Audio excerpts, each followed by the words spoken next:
The Polar Express. On Christmas Eve many years ago, I lay quietly in my bed. I did not rustle the sheets. I breathed slowly and silently. I was listening for a sound a friend had told me I'd never hear, the ringing bells of Santa's sleigh. "There is no Santa," my friend had insisted, but I knew he was wrong. Late that night I did hear sounds, though not ringing bells. From outside came the bells of hissing steam and squeaking metal. I looked through my window and saw a train standing perfectly still in front of my house. It was wrapped in an apron of steam. Snowflakes fell lightly around it. A conductor stood at the open door of one of the cars. He took a large pocket watch from his vest, then looked up at my window. I put on my slippers and robe. I tiptoed downstairs and out the door. "All aboard!" the conductor cried out. I ran up to him. "Well," he said, "are you coming?" "Where?" I asked. "Why, to the North Pole, of course," was his answer. "This is the Polar Express."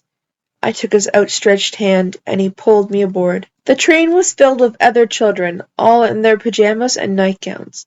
We sang Christmas carols and ate candies with nougat centers, as well as snow.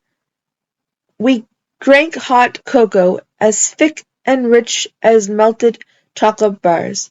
Outside, the lights of towns, villages flickered in the distance as the Polar Express raced northward. Soon there were no more lights to be seen. We traveled through cold, dark forests, where lean wolves roamed and white-tailed rabbits hid from our train as it thundered through the quiet wilderness.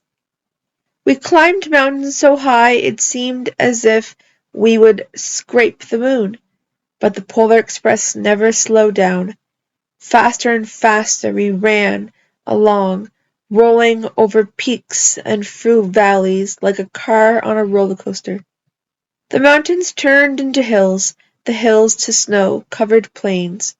We crossed a barren desert of ice, the great polar ice cap.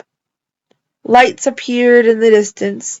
They looked like the lights of a strange ocean liner sailing on a frozen sea. "There," said the conductor, "is the North Pole." It was a huge city standing alone at the top of the world, filled with factories where every Christmas toy was made.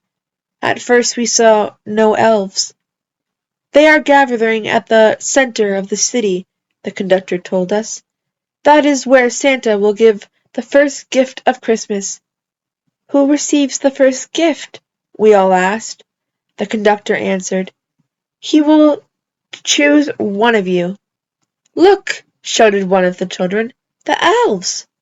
Outside we saw hundreds of elves. As our train drew closer to the center of the North Pole, we slowed to a crawl. So crowded were the streets with Santa's helpers. When the Polar Express could go no further, we stopped and the conductor led us outside. We pressed through the crowd to the edge of a large open circle. In front of us stood Santa's sleigh. The reindeer were excited. They pranced and paced, ringing the silver sleigh bells that hung from their harnesses. It was a magical sound, like nothing I'd ever heard. Across the circle the elves moved apart, and Santa Claus appeared. The elves cheered wildly. He marched over to us, and pointing to me, said, "Let's have this fellow here." He jumped into his sleigh. The conductor handed me up. I sat on Santa's knee, and he asked, "Now, what would you like for Christmas?" I knew that I could have any gift I could imagine, but the thing I wanted most for Christmas was not inside Santa's giant bag. What I wanted more than anything was one silver bell from Santa's sleigh. When I asked, Santa smiled. Then he gave me a hug and told an elf to cut a bell from a reindeer's harness. The elf tossed it up to Santa. He stood, holding the bell high above him, and called out, "The first gift of Christmas!" A clock struck midnight as the elves roared their approval. Santa handed the bell to me, and I put it in my bathrobe pocket. The conductor helped me down from the sleigh. Santa shouted out the reindeers' names and cracked his whip. His team charged forward and climbed into the air. Santa circled once above us, then disappeared in the cold, dark polar sky. As soon as we were back inside the Polar Express, the other children asked to see the bell. I reached into my pocket, but the only thing I felt was a hole. I had lost the silver bell from Santa Claus's sleigh. "Let's hurry outside and look for it," one of the children said. But the train gave a sudden lurch and started moving. We were on our way home. It broke my heart to lose the bell. When the train reached my house, I sadly left the other children. I stood at my doorway and waved goodbye. The conductor said something from the moving train, but I couldn't hear him. "What?" I yelled out. He cupped his hands around his mouth. "Merry Christmas!" he shouted. The Polar Express let out a loud blast from its whistle and sped away. On Christmas morning, my little sister Sarah and I opened our presents.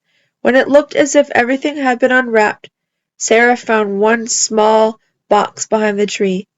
It had my name on it. Inside was the silver bell. There was a note. "Found this on the seat of my sleigh. Fill that hole in your pocket." Signed, Mr. C. I shook the bell.